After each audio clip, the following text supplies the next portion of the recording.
para nuestra siguiente entrevista. Profesor, ¿está listo nuestro invitado? Sí, ya tenemos comunicación con don Irving Muñoz, comisionado retirado de la Policía Nacional, con quien vamos a conversar en la mañana de hoy. Don Irving Muñoz, buenos días. Buenos días, profesor Cabrera, buenos días, Flor, y demás integrantes de la cabina y a toda su radio audiencia. Comisionado, bueno, usted no solamente se ve joven, sino que está joven y se retiró hace muy poco tiempo de la policía. Ahora que usted está fuera de la institución y que la sociedad panameña ha estado sometida en los últimos, no sé, 15, 20 días a situaciones a las que no necesariamente estamos acostumbrados, ¿cómo usted evalúa lo que ha estado viendo? Nuevamente, buenos días, profesor Cabrera. En realidad, nosotros somos contemporáneos. Somos contemporáneos. ¿Sabe qué tal? Somos contemporáneos. Bueno, con respecto a esto, y siempre me gusta decir, ¿no? La verdad, yo no he perdido mis vínculos con la institución policial ni con ninguno de los otros servicios, Senan, Senafron, SPI. Porque pues lo mejor es mantenerse actualizado y poder entender cuál es la dinámica de lo que ha venido ocurriendo. En los últimos días nosotros, durante el mes de octubre, luego de que se había controlado una escalada de violencias que se había generado en el país producto de algunas actividades ilícitas relacionadas con droga, entonces se desencadena un evento y junto con ese evento coinciden otras situaciones que desembocan en una sensación de inseguridad, elevando cifras que tienen un alto impacto en la comunidad panameña. Hablamos de los casos de secuestro, las tres personas que encontraron rumbo al vertedero de basura de Patacón, y el caso que fue más sonado y que más ha generado impacto dentro de la comunidad, que es el caso de la discoteca Espacio Panamá en el área de Santana. Y quiero hacer una observación muy respetuosa porque estamos tratando de levantar la economía, de dar un poco más de credibilidad en lo que se viene desarrollando en el país. Cuando yo escuché la noticia dijeron en el casco antiguo, dije, caramba, esto es mortal para la economía y para el turismo nuestro, puesto que uno de los puntos íconos de la ciudad capital de visita de todo turista es el casco antiguo. Pero resulta que esto después el canal es el más visitado, el casco antiguo. Sí, correcto. Entonces, esto ocurre en las inmediaciones de Santana, que si bien es cierto pertenece a la ciudad vieja, no es económicamente el casco antiguo per se. Entonces, las características de este lugar donde se dan estos eventos son características más particulares de otras áreas como en la misma Santana, hacia Callecá, como podemos hablar también de algunos otros lugares como el área del terraplén, que se desarrollan actividades de esta naturaleza. Pero este tipo de actividades, que se han venido dando y que generan este alto impacto en la comunidad, no son de manera exclusiva de los estamentos de seguridad. Hace un momento yo escuchaba uno de los mensajes que mandó algún contacto suyo por WhatsApp, me imagino, en el que él hablaba de que esto era un poco más profundo y lo envió luego en la entrevista del subcomisionado Domínguez. Efectivamente que es así. Efectivamente nosotros estamos recogiendo quizás lo que no hemos sembrado y estamos recogiendo la desatención en materia preventiva. Y me voy a esto.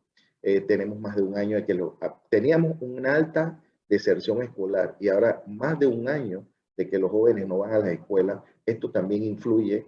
Venimos de un encerramiento producto de la pandemia.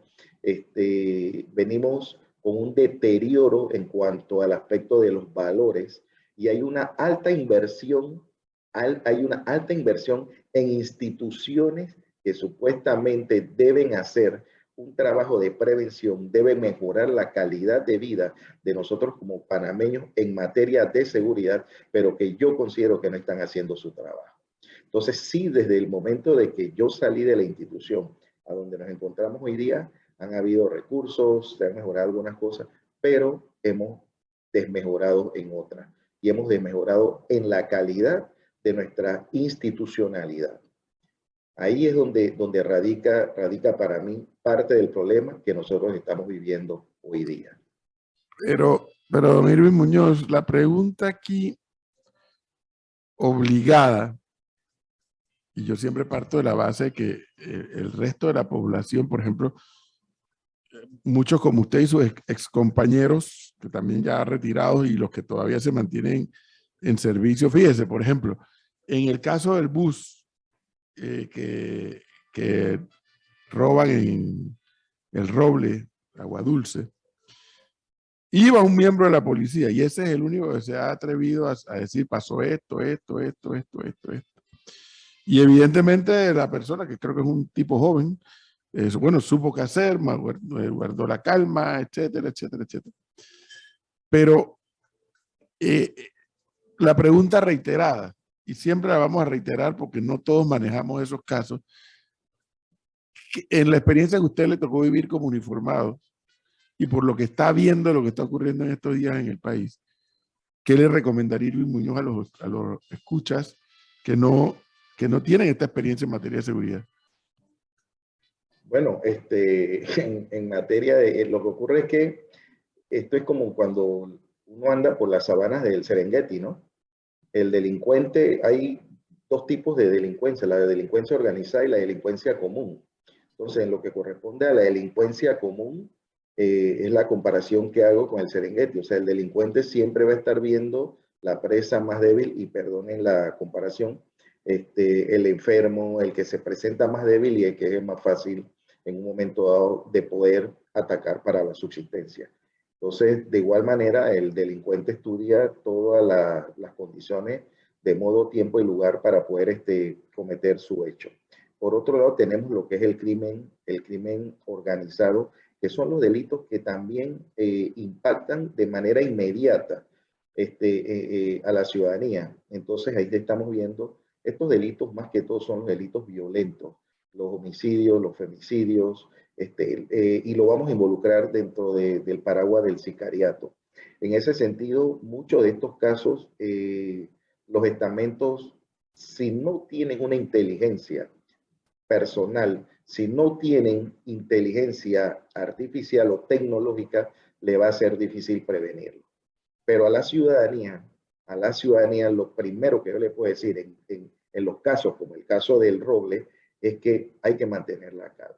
Despójese de lo que usted le pide, trate de preservar su vida, trate de salir ileso de ese evento, y por otro lado contribuya con las autoridades para que las autoridades entonces puedan hacer la parte que corresponde de perseguir el delito. Hay que poner las denuncias, pero para poner las denuncias se requiere de que el ciudadano también aporte información para poder iniciar esas pesquisas. Y en ese sentido, escuche los acentos, trate de ver las contexturas físicas de la persona, tamaño, tez física, color de piel, la forma de hablar, si tiene algún tatuaje, si tiene alguna cicatriz, o sea, particularidades de esta naturaleza. Enfóquese en eso, porque el hecho ya está, ya usted en ese momento está siendo la víctima. Entonces no trate de jugar al héroe, no trate de poner en riesgo su vida ni en riesgo la vida de otro, porque al final lo material, el celular, el dinero, lo que le vayan a llevar es más recuperable que recuperar la vida. Sí. Pero para poder perseguir este delito, sí se requiere es que usted contribuya con las autoridades. Comisionado, el fin de semana estaba conversando con un mexicano que me decía, y viendo lo que estaba sucediendo en Panamá con esta cantidad de personas fallecidas, y en hechos públicos, en lugares donde hay otra gente que nada tiene que ver con estas bandas de criminales. Y me decía a mí y a otro panameño que estaba allí conmigo, tienen que tener mucho cuidado porque así empezó México y mire a dónde llegamos. O sea, hacia allá vamos, es tan peligroso así que tenemos que preocuparnos quizás más de lo debido, más allá de lo que digan las autoridades de policía, el ministro de Seguridad que nos dicen a cada rato, pero no, tranquilo, que sí, la situación es delicada, pero es un tema de bandas criminales que se están matando entre ellos. O sea, ¿lo tomamos así o nos preocupamos un poco más allá de verlo como pasó en México? Mira hasta dónde llegaron ellos. ¿Podríamos llegar nosotros a un nivel así de acostumbrarnos a lo que está pasando? Mira, Flor, sin querer ser alarmista con respecto a esta pregunta, yo me preocupo. Me preocupo no por el hecho de en sí de que ellos tengan rivalidades y como dice el ministro, que es entre ellos que se están acabando. No, yo me preocupo porque el producto de esa actividad, la impunidad de ese tipo de actividad se ha ido enraizando dentro de nuestras instituciones del Estado. Entonces, curioso de todo esto es que cuando nosotros analizamos quiénes son los involucrados en estos casos, me llama la atención que siempre están vinculados a diferentes tipos de autoridades dentro del país. O sea, que el hecho en sí no es tanto lo preocupante, sino lo que se viene generando, y creo que es el mensaje que quiso darte la persona con la que conversaba de México, porque sus instituciones se fueron viendo deterioradas. Y lo que nosotros estamos viendo es un deterioro de nuestras instituciones. ¿Y por qué digo esto? Porque cuando tú presentas ante las autoridades correspondientes a los involucrados en diferentes hechos, entonces encuentras resultados dudosos, encuentras muchas actividades de corrupción, encuentras de que cuando hay iniciativas que van encaminadas a mitigar o a la prevención de este problema o a reprimir este tipo de problemas, se le ponen obstáculos. Entonces, ¿por qué se pone obstáculos cuando nosotros estamos tratando de prevenir o de evitar que se den este tipo de situaciones? Entonces crea una suspicacia, y la suspicacia de todo esto está en que el problema es muy, muy, muy profundo. Es un problema de enraizamiento, de primero pérdida de valores y de altos elementos de corrupción. Fíjate que hace unos días, ¿cuál era el tema de discusión? El tema de discusión en cuanto a las reformas electorales decían el tema de la gente que promueve o patrocina campañas políticas, pero vamos a ver quiénes son los que están detrás de todo ello. Y recordemos que en Colombia llegó a haber hasta un presidente muy vinculado o que fue promovido por dinero del narcotráfico. Entonces esto no es gratis. Y lo que nosotros tenemos que cuidar es la institucionalidad de Panamá. ¿Habrá alguna relación entre el narcotraficante colombiano que recién agarraron con lo que está pasando en Panamá en estos momentos?